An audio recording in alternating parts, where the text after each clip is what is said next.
Javier Milei está completamente solo y roto después de unas elecciones en Buenos Aires que le han dejado destrozado.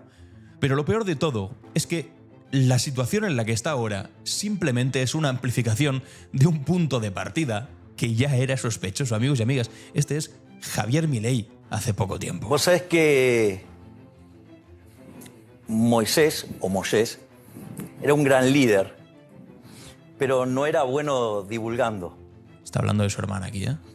De Karina, la del 3%. Y entonces Dios le mandó a Aarón para que, digamos, divulgue. Bueno, Karina es Moisés y yo soy el que divulga. Nada más. Soy solo un divulgador.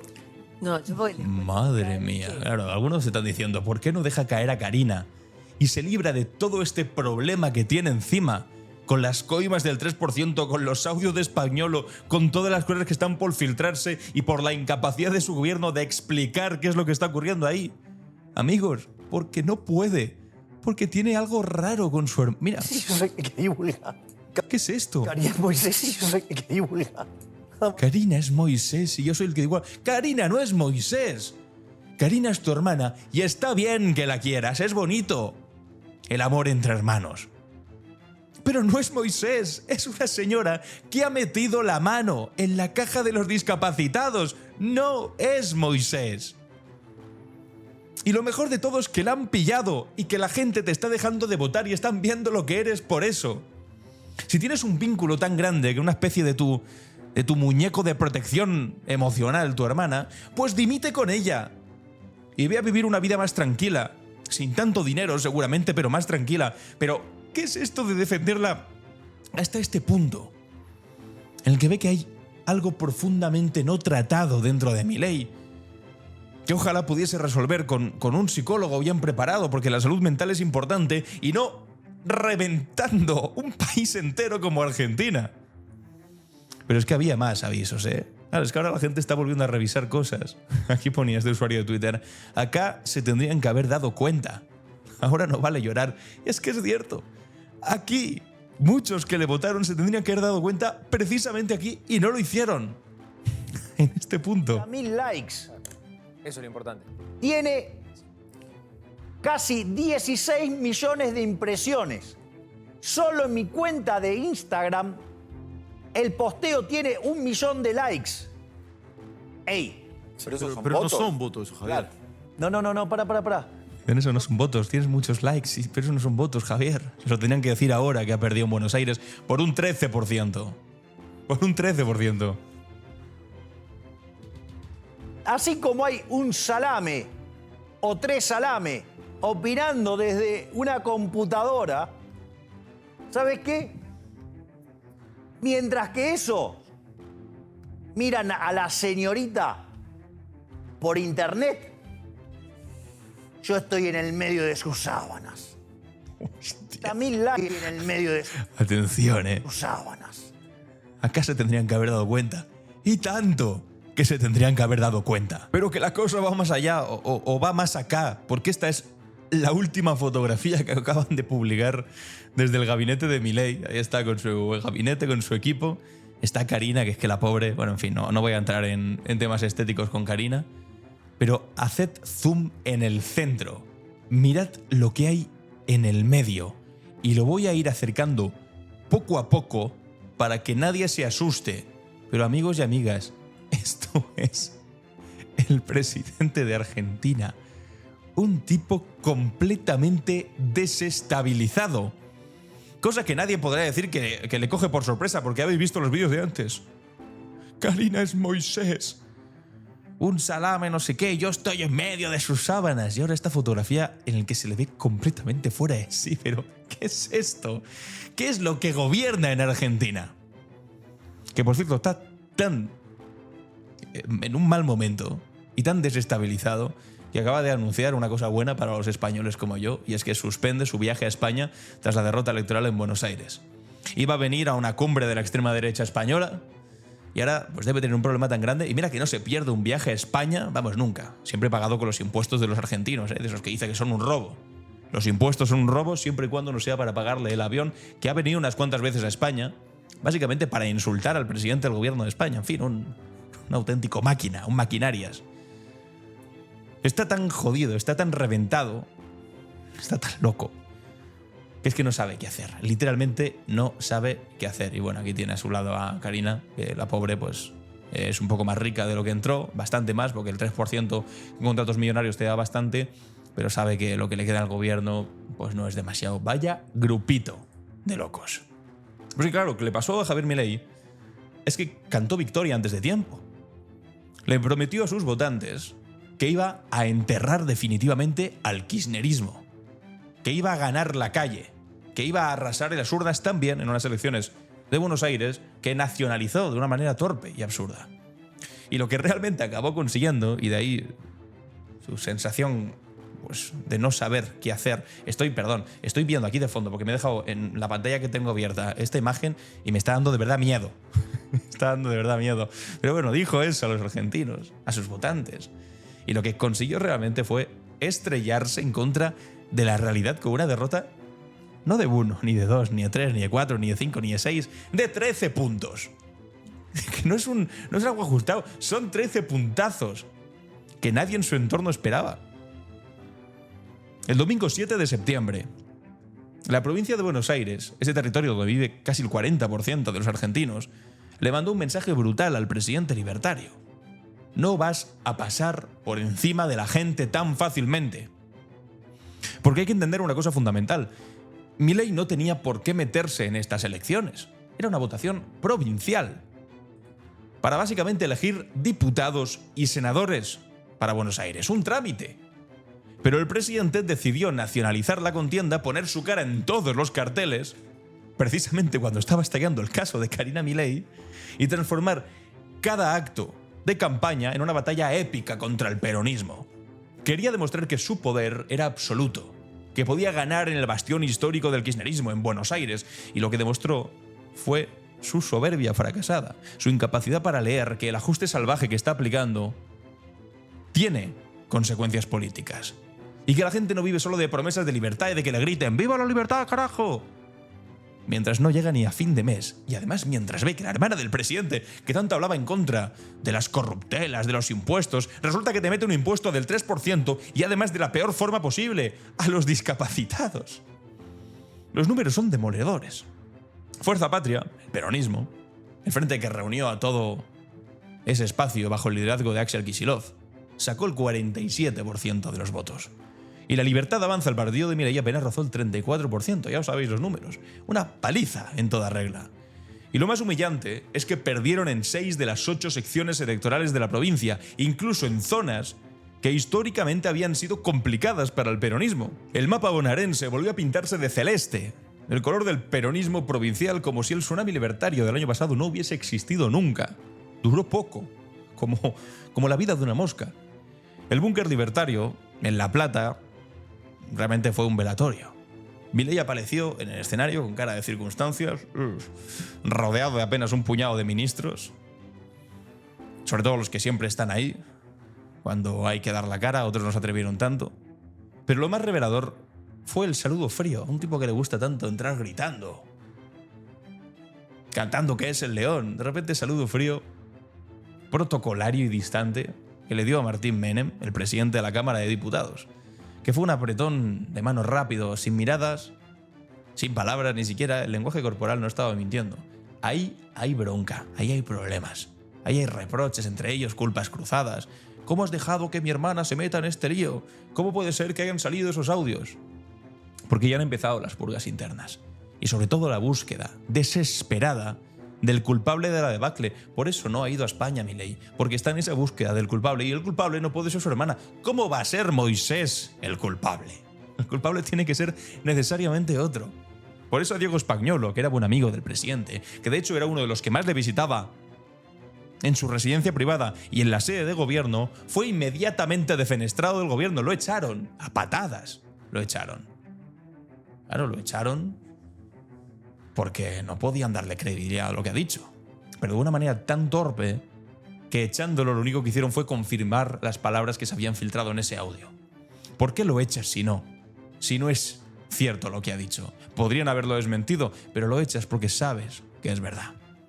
Y bueno, entonces salió, Milei habló, 6 minutos en un discurso bastante patético, si soy sincero, donde reconoció la derrota, por lo menos, pero inmediatamente empezó con las excusas.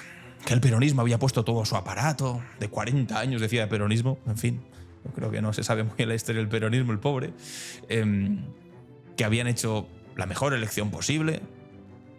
Como si eso explicase simplemente eso. El peronismo está en su mejor momento, que es mentira, no está el peronismo en su mejor momento, desde luego. Como si explicase que la libertad avanza, bueno, en todo caso va a revivir Javier Milei al peronismo, pero no estaba en su mejor momento. Para intentar explicar que la libertad avanza, el partido que supuestamente venía a revolucionar la política argentina había sido vapuleado de la manera en la que fue vapuleada. Y lo más delirante fue cuando dijo que esto era simplemente un piso, la parte más baja, desde el cual empezar a trabajar para octubre, para las siguientes elecciones. Un piso. Perder por 13 puntos es un piso. Es que la desconexión de este tipo con la realidad es absolutamente total. Y ahora de repente os voy a dar un susto para que volváis a conectar. ¡Pum! Ahí tenéis un tipo desconectado de la realidad. Ahora empecéis a entender mejor, ¿no?, esta cara. Pero mientras Milei balbuceaba explicaciones en su búnker e intentaba encontrar culpables que no fuesen su hermana, en el otro extremo de La Plata estaba ya la fiesta peronista. Axel Kicillof, el gobernador que Milei había prometido destruir políticamente, apareció como el gran triunfador de la noche. Y no cualquier triunfador, el nuevo líder, de alguna manera, de esa oposición nacional, el que puede disputarle, en todo caso, el liderazgo a Cristina Fernández de Kirchner, que ahora mismo no está en condiciones de presentarse. Un tipo que demostró que se puede ganar elecciones hablando de trabajo, de producción, de defender lo público, y sin necesidad de agitar fantasmas ni prometer paraísos libertarios, que nunca llegan, excepto para tu propia hermana. La ironía es brutal. Milei, que llegó al poder prometiendo terminar con la casta, con los políticos tradicionales, con el sistema corrupto, ahora está hundido hasta el cuello en un escándalo que involucra a su propia hermana Karina Milei, la todopoderosa secretaria general de la presidencia, que aparece mencionada, os decía, y estamos cansados de escucharlo, en audios donde se hablan de coimas millonarias de la Agencia Nacional de Discapacidad, sobornos de medicamentos destinados a los más vulnerables. El gobierno que venía a limpiar la política argentina robándole a los discapacitados. No se puede inventar una metáfora más perfecta de la hipocresía libertaria. Si es que si me pides, por favor, invéntate algo que deje en la peor posición al gobierno de Javier Milei, jamás se me habría ocurrido ni siquiera imaginar la posibilidad de que se cebasen tanto en la propia maldad intrínseca de esta gente. Que fuesen capaces de, primero, cargar a palos contra los mayores, que pedían que no se les bajase la jubilación, contra los pensionistas, contra personas mayores que peinan canas, y Javier Milei les mandaba palos. Y dices, vale, peor que esto no puede haber, peor que esto no puede haber. Y resulta que ahí se planta Karina Milei robándole a manos llenas a los discapacitados. Es que los audios son devastadores. Diego Españolo, que era titular y amigo, pero primero titular de la Agencia Nacional de Discapacidad. Bueno, no, primero amigo, y por ser amigo de Milei acabó como titular de la Agencia Nacional de Discapacidad, apareciendo contando con lujo de detalles un esquema de corrupción que involucra a su hermana y diciendo: esto se lo he contado a Milei, se ha hecho el boludo conmigo, se ha hecho el tonto conmigo, no me ha hecho caso. Es decir, que Milei es tan culpable como la hermana por meter la mano y Javier Milei por mirar hacia otro lado. El 3%, decían.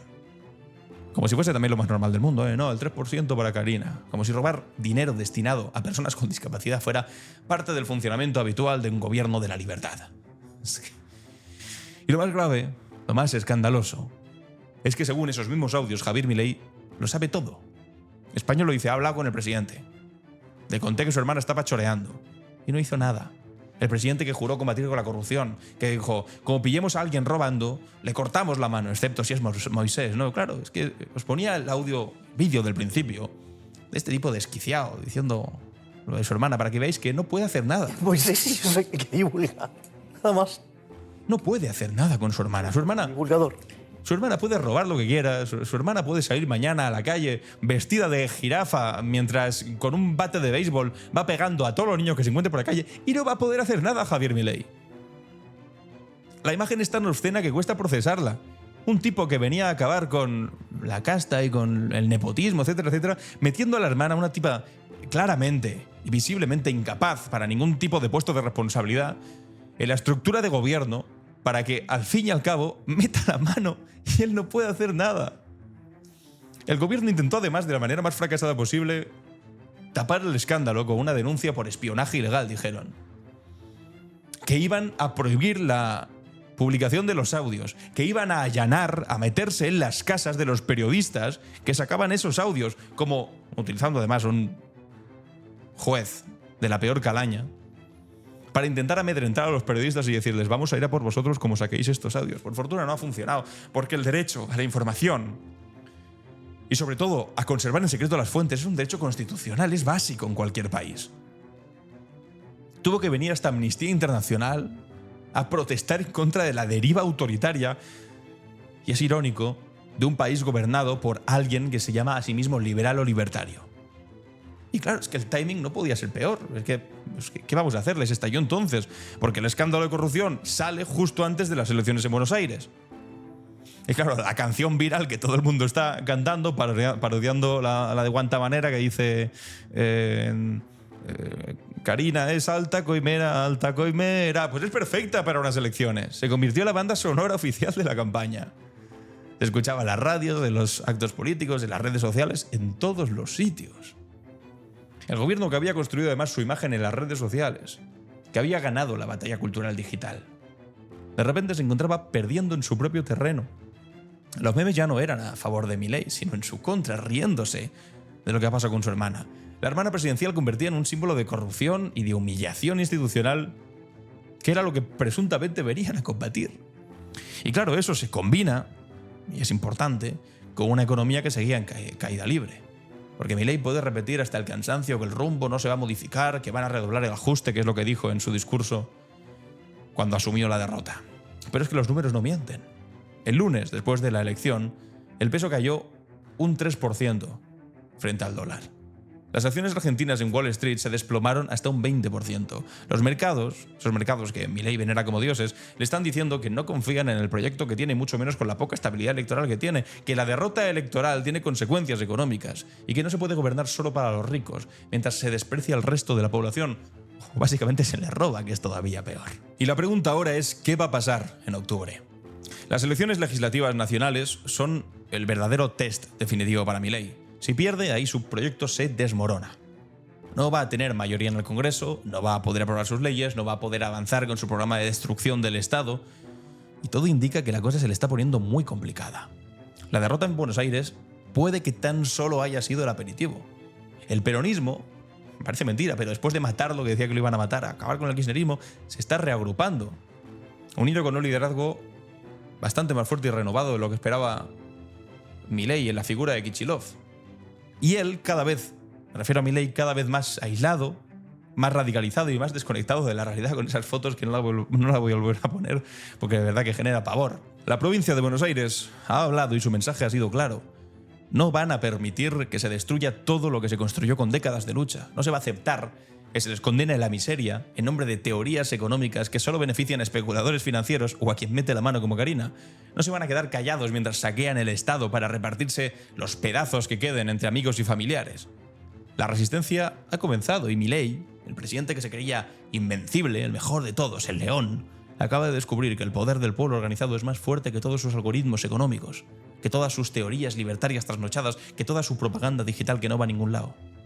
El domingo 7 de septiembre quedará marcado en la historia como el día en que comenzó el ocaso del experimento libertario en Argentina. El día en el que el pueblo dijo basta. El día en el que Milei descubrió que no se puede gobernar contra la gente, que no se puede construir un país sobre las ruinas de su tejido social y que no se puede ser presidente odiando a la mayoría de los ciudadanos. La derrota en Buenos Aires ojalá sea tan solo el comienzo y octubre sea la estocada final. Y después, pues tocará lo complicado, que es reconstruir todo lo que estos mercaderes de la miseria destruyeron en nombre de la supuesta libertad. Si te ha gustado el vídeo, compártelo, suscríbete en este nuevo canal en el que hablo sobre noticias latinoamericanas exclusivamente y nos vemos en el siguiente vídeo. Os dejo aquí un par de vídeos más que tal vez os interesen. Adiós y viva la libertad, carajo.